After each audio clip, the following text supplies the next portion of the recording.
Good morning, friends.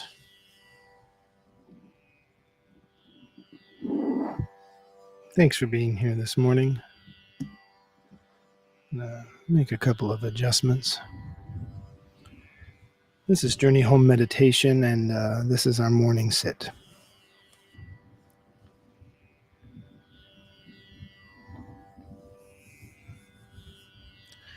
We'll be working through uh,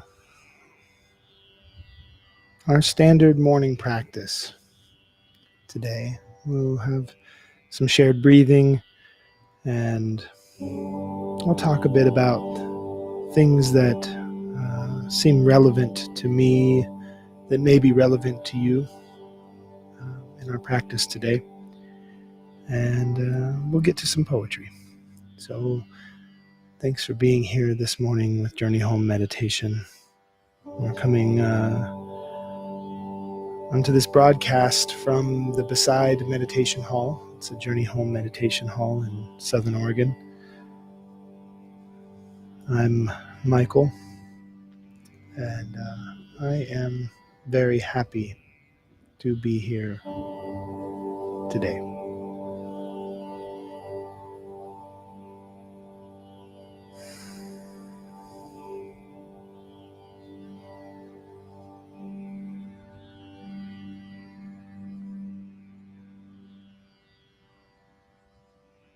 Maybe even before we begin with breath this morning, just taking a moment to sit with gratitude.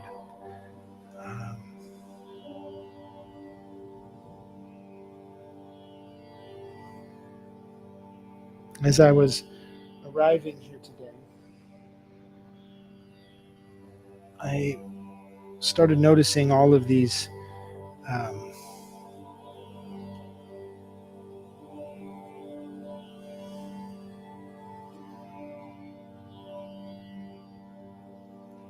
tendencies, I guess is what they would be. These tendencies that I have towards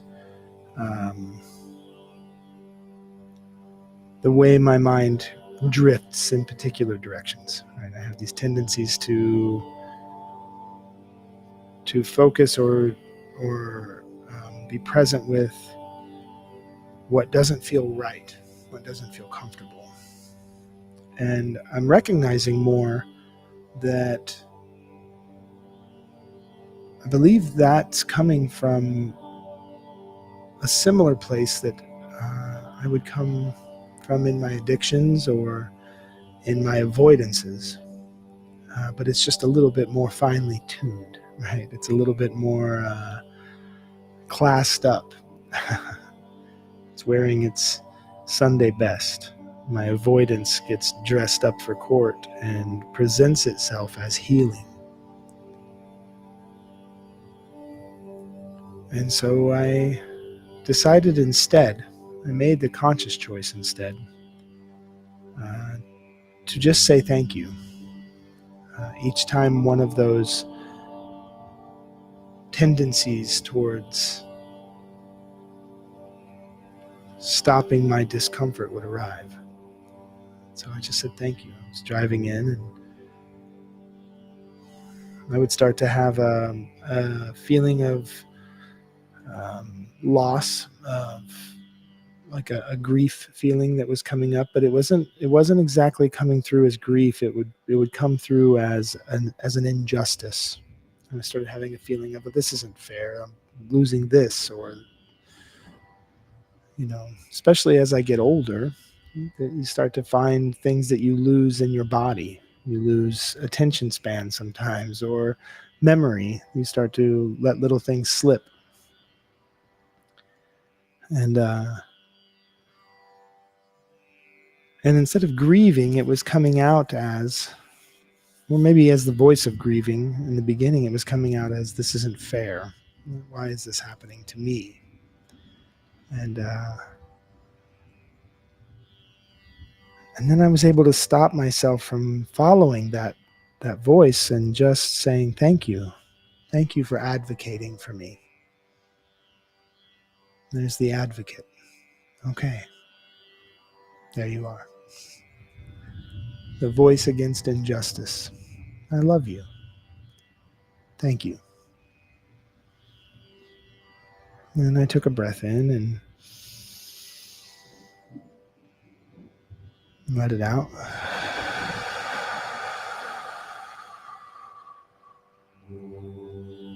And even just now, the same feeling comes, this feeling of allowance, of letting go. Letting go doesn't mean always walking away. That's not what it means. I just let it go, opening my hand and letting it go.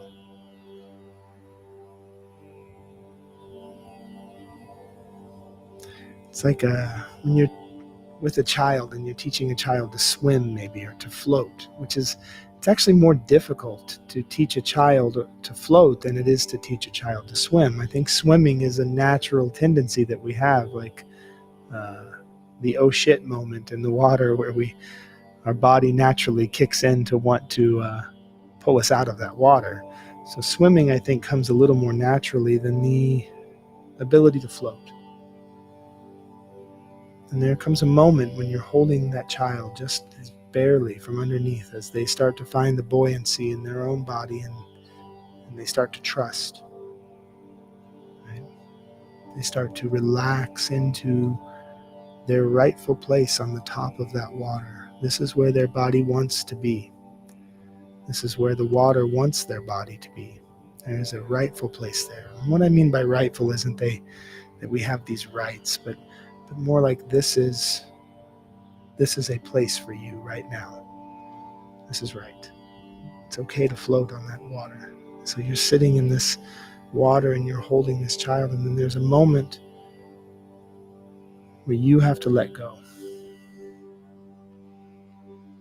And the child doesn't go floating away downstream quickly, and you're not abandoning this child. You're just letting go and allowing what will become to become.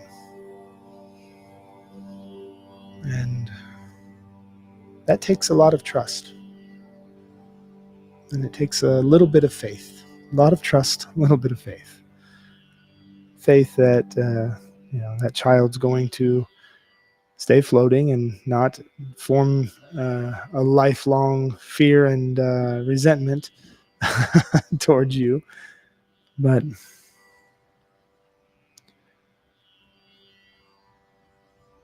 trust that in the letting go you are present for what becomes. And so as I was driving in, my tendency towards focusing on the discomforts that I would like to run away from came up, and I was able just to say thank you to the advocate, or thank you to the nurturer who wants to soothe myself. I was able to be floating in the discomfort right then. But it was my rightful place.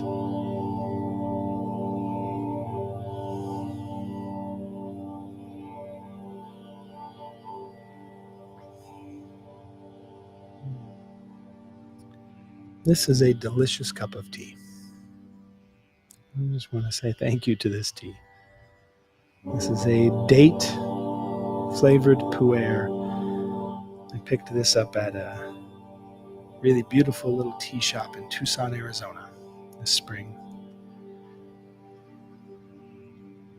And when I was there, there was a young man named Robbie, who I had never met before. He was there with, I don't know if it was his caregiver, his father, his grandfather, his friend. I'm not sure, but Robbie was especially attuned to the emotional presence of the room.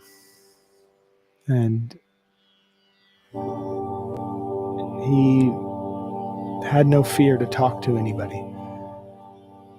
And the standard practice in a tea house, in a tea room, is for silence, or at least very hushed voices and quiet. But Robbie wasn't paying attention to our inhibitions. He decided to let me know that he loved me. And I think that maybe he found it both exciting and a little odd that uh, I responded immediately with, I love you. It wasn't difficult for me to do that because I have a practice of loving, um, truly being grateful to see someone and to marvel at them for a moment and to tell them that I love them. To speak that because it's true for me. And it was true for Robbie in that moment. And he came over and he laid his head on my chest and I gave him a hug. And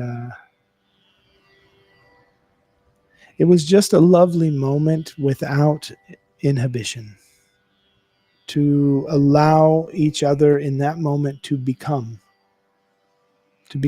fully aware that there is a oneness, there is a unification, there is a shared presence that we all have with one another.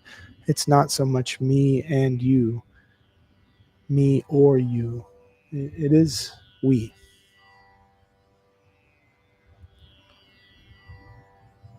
And that moment with Robbie was very sweet. And this is the last of that tea. I bought a package of tea that morning. And I purchased the date flavored pu'er because it sounded sweet. And it was a sweet moment in my trip and in my day. And so when I made this, I was felt a little hint of sadness, happiness to remember that morning tea and that practice that morning of love, and sadness that maybe I won't be reminded of it as often anymore. I won't be reminded of that love every morning that I make a cup of this tea. But that's okay, because that love is not gone and it's ever present. So this cup of tea is for Robbie.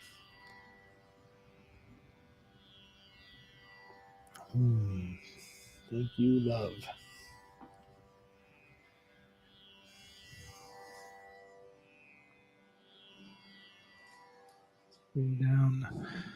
Bring down that bed of sound so that we can be present just with our breath for a few moments.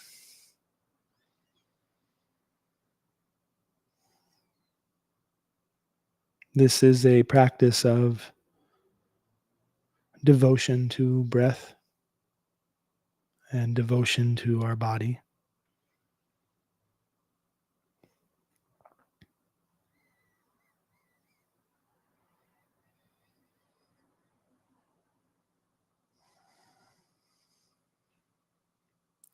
And this level of devotion that we want to enculturate with our practices to arrive in adoration. An adoration, to be adored and to adore. Why not take these moments in your day just to adore yourself? I know that it may be difficult to love yourself, and I know that it may be difficult to forgive yourself, but there's an opportunity in this moment right here to just adore who you are in this moment. Doesn't cost us a thing. So let go of all of your stories that are keeping you from that moment and just breathe into the bottom of your belly, feeling your body fill with life and love it. Breathing in.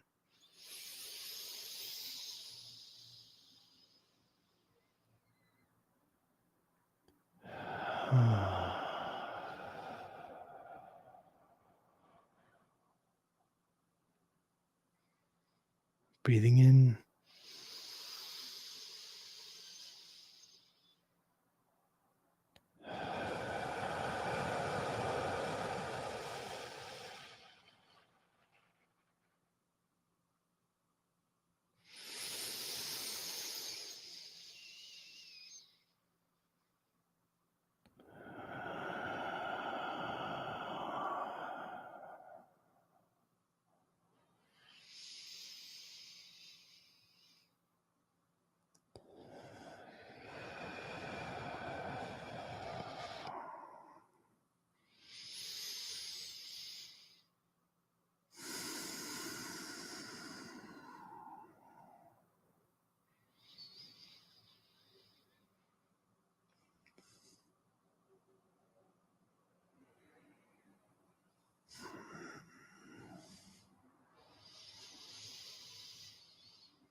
I think what it comes to for me is I recognize that there is um,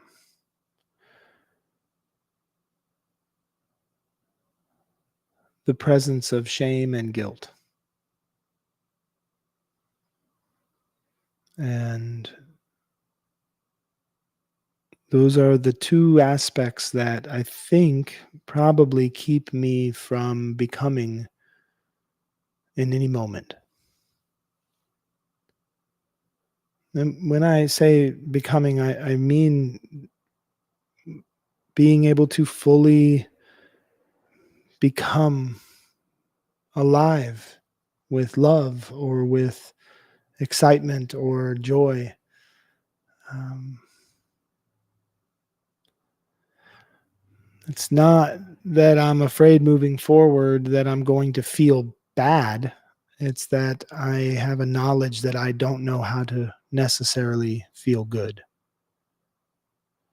That's where shame and guilt are. They're the ones who are the aspects of us that tend to not allow us to necessarily feel fully joyful or fully free, fully liberated. It doesn't allow us to become unfettered in our growth. And we get so accustomed to those voices that we just say, well, that's just how I am. I'm not a person who can do this. I'm a person who does this, this, and this.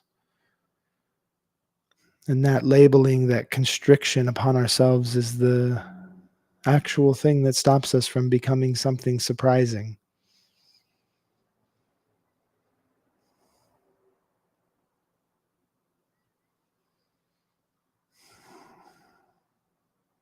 And I know that in the times of my avoidance, I would use whatever I could at my disposal to avoid confronting those feelings. I could walk away from things that I knew that I was deeply connected to. I could leave bands uh, with people I made music with my whole life. Um, and just walk away, you know. They don't love me anyway. They don't even like me. They don't want nothing to do with me. And there's the voice of shame and guilt and all of that that says, don't try to step into who you are. They don't love you anyway. Just move on.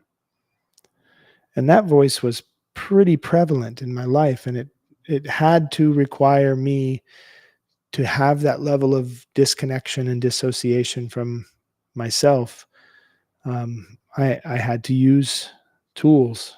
I had to use drugs and alcohol and um, food and cigarettes and sex and blame. That was a big one.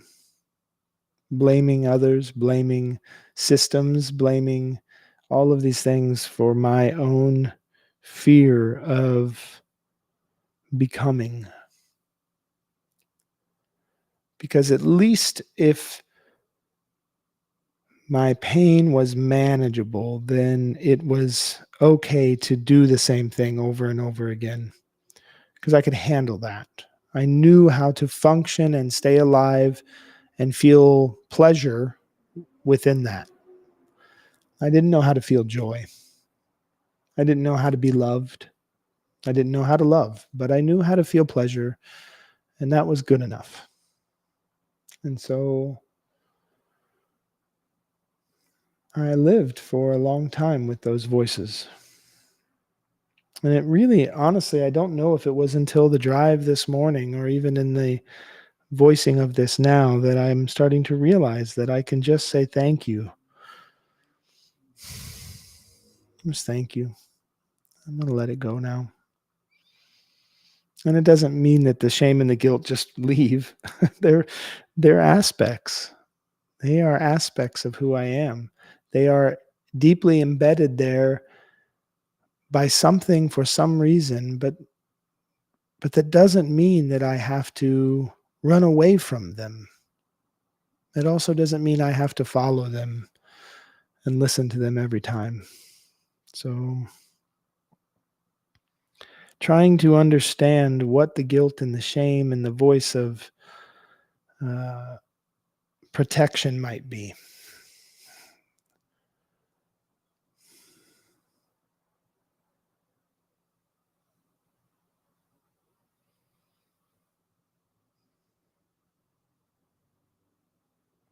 But there is that thing. And when I am living in my wounding, everything hurts. And when I am living in my healing, everything is medicine. I've said that 100 times at least in this morning sit. And I'll continue to say it because I feel it deeply. And I see it play out time and again that when I start to take things in as harmful or hurtful over and over again, I have to recognize that, oh, it's me that's wounded. I have a wound. And these things are just things. They're just doing what they do. But for some reason, it stings on this particular day, in this particular moment. It hurts deeply. The words you use feel like weapons to me, or your motivations or intentions feel like I'm at the center of the target. And I'm not. And they aren't. But it feels that way because I'm touching into a deep wound of mine, an unhealed place that's tender and requires tenderness. So being able to recognize in the moment when I am living in my wounding gives me an opportunity for one of a few things. I can either be gentle with myself and with the person I'm sitting with, or I can be defensive and I can protect myself, or I can be avoidant and I can close off entirely and avoid dealing with any of it. Nope, I'm not talking about this with you. Mm-mm. I'm sick of doing this over and over again. There's the script. There's the script coming out. Now we've called in this character and they've got their script and they're playing that role perfectly. Whatever those choices are that we choose, the most difficult one to choose is to choose to step into your wound, to step into your discomfort and just go, you know what? That really hurts and I am here for it. I'm not going to stop you from saying it. I'm not going to stop you from being, because I need to be this right now. I need to become through this experience.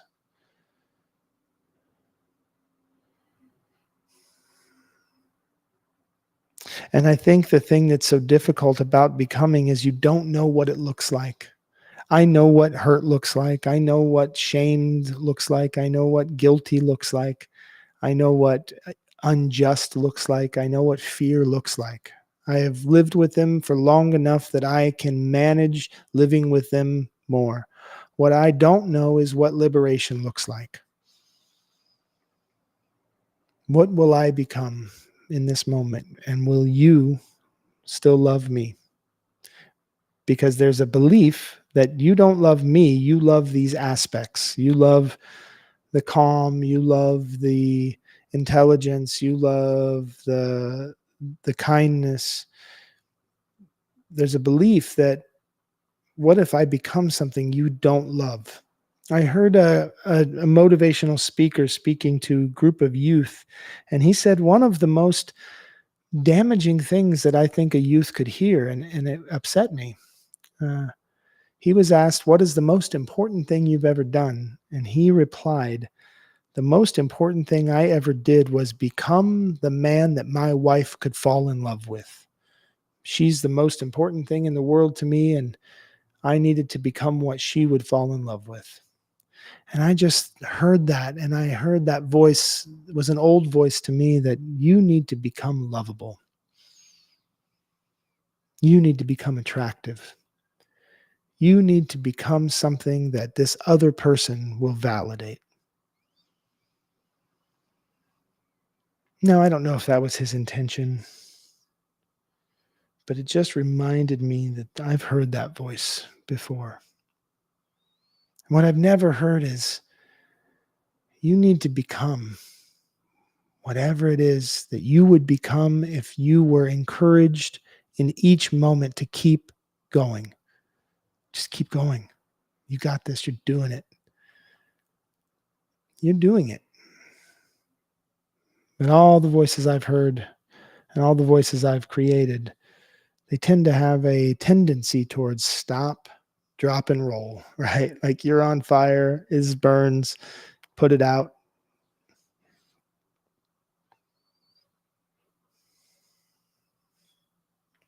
But I think that the other fear of becoming is sometimes it brings a darkness.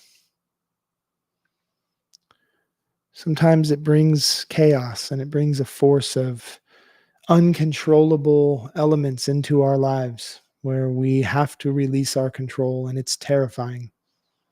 It's terrifying.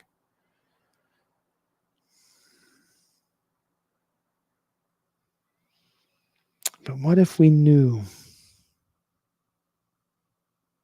What if we knew that we were loved? And that means that whatever terrifying thing this is, it's okay. It's all right. And whatever you are feeling, whatever you are doing in this moment, you're okay. I love you. You're fine. Whatever you're doing to survive, whatever you're doing to make it through the moment, whatever you're doing to tend to your wounds, even if that means you're avoiding them, you're okay. If I could feel that about myself, if I could get to that place, then I think I could become what it is I'm becoming. And there's no stopping becoming what we're becoming. There's just a matter of, are we going to accept it when it's here?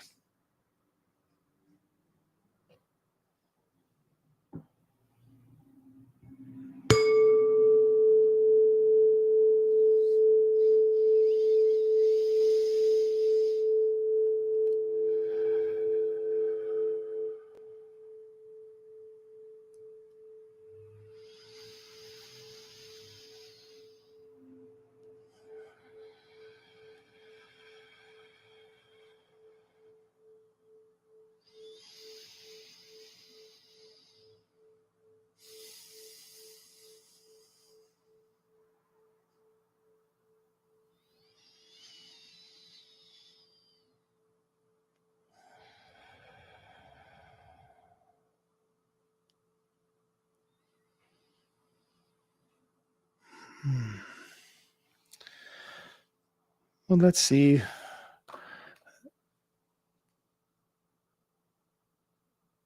We've got Bell Hooks, Appalachian Elegy, number 12 today. We're on number 12. Remember, we took a couple of weeks off. So we're making our way through this amazing tome, this amazing series of small poems, little vignettes and love stories and moments of Bell Hooks' gratitude and appreciation of the place from which she comes, the place from which she became. And Appalachian Elegy is the book, and the subtitle is Poetry and Place. And there's just been an odd level of occurrences throughout this practice of the poem kind of lining up. And maybe that's just my brain's way of trying to make, all of the puzzle pieces fit. But I don't know. Let's see what happens today. Appalachian Elegy number 12.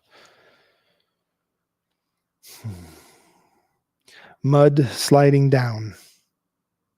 Wet can do this, make danger, fall upon us, Turn the pure in heart away. No water for holy cleansing, no water for drying thirst, just black death, smothering earth, soot after fire.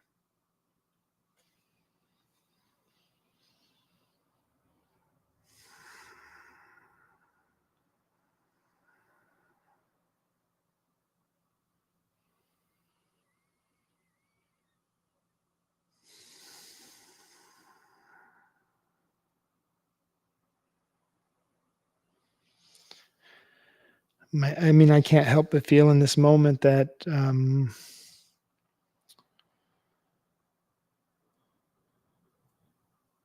this poem is obviously referencing mudslides after rains and after fires. It's very prevalent where we live as well in the mountains of southern Oregon that fires, you know, rip through an area, just tumble through, and commonly after that, when the rainy seasons come, because of the amount of loss of vegetation and the destruction to the soil, you'll get these massive mudslides, this clearing of space, and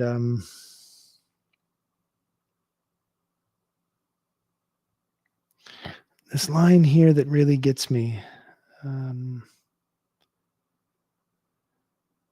Wet can do this, make danger fall upon us, turn the pure in heart away. I think that this feels like turning the pure in heart away. It's like we can show up for so much, but then we have these conditions that we place upon things. Like even those of us who want to love freely and fully, we still get to this place where we go, I can't do this. No water for holy cleansing, no water for drying thirst, just black death. When we forget that when I'm in my wounding, everything hurts. You know, you got this wounded piece of land, you've got this wounded part of the earth that's healing, and part of that healing is these massive shifts and changes. And the thing that should be, that we always feel should be pure and holy and like giving us nourishment, is actually the thing that's causing pain, causing fear. You know, love is like this. Love is a lot like this. There are so many people who would prefer to not feel love because of the knowledge of the landslide of emotions and pain that come with it. You know, to think that love is only these butterfly feelings is not even beginning to step into what love is. And once the landslides of emotions begin, so many of us turn away. I think about that right now with what's happening in the streets of our country here in the US, when I see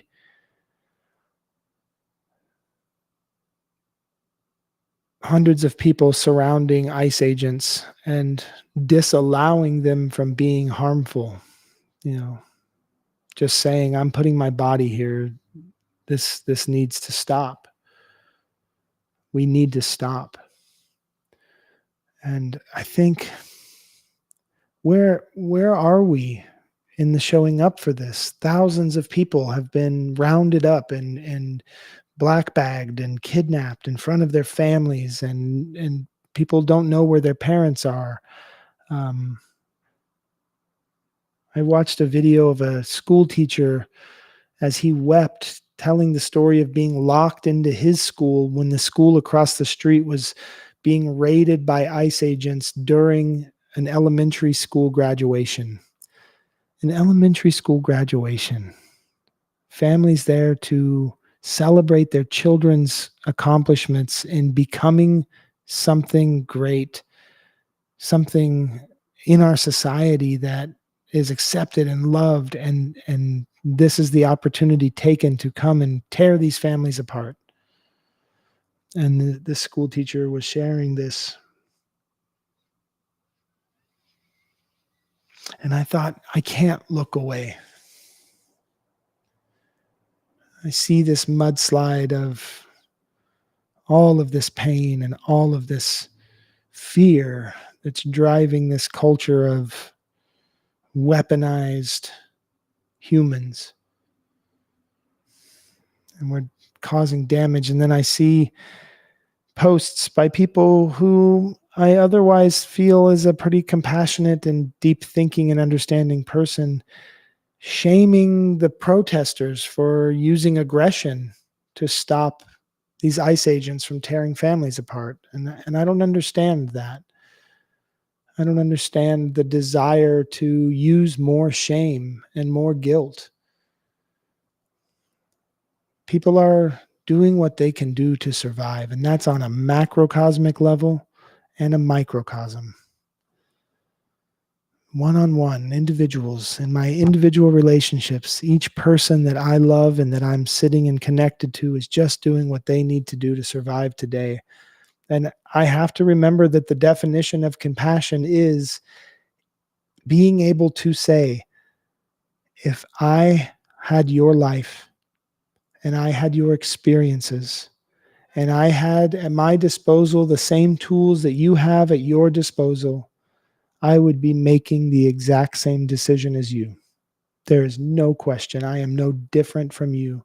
If I were living in your body right now, I would be choosing the things that you are choosing. That's compassion. Fully understanding that you are just doing what you can do with what you have. And I am just doing what I can do with what I have.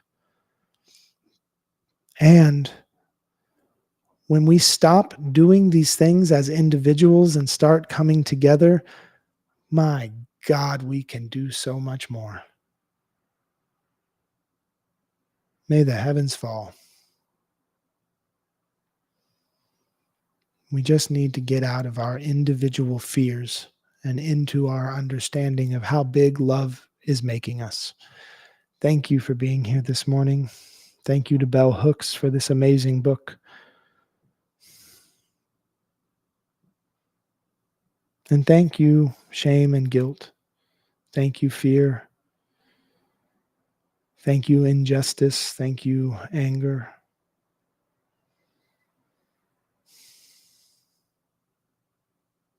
For telling me what love is asking of me today. Hariom.